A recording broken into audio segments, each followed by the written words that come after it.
అంటే మనకి సామర్థ్యం లేకపోవచ్చు తమ్ముడు.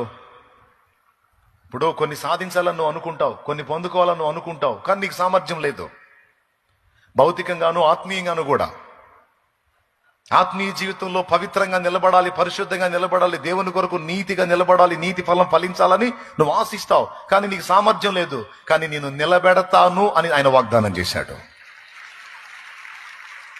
నీ దగ్గర సరుకు లేదు, నీ దగ్గర సామర్థ్యం లేదు, కానీ నీకు వాగ్దానం చేసిన వాడి దగ్గర సరుకు ఉంది. ఆయన వాగ్దానం చేసిన దాన్ని నెరవేర్చుటకు సమర్థుడు గనుక ఆయన సామర్థ్యం మీద విశ్వాసం కలిగి ఉండు, తప్పకుండా నిలబడతావు. ఈ రోజు కాకపోతే రేపు, రేపు కాకపోతే ఇంకా 10 రోజులకి, 10 నెలలకైనా సరే నువ్వు ఆశించినటువంటి ఆత్మీయ అంతస్తులోకి నిన్ను నా తండ్రి చేరుస్తాడు.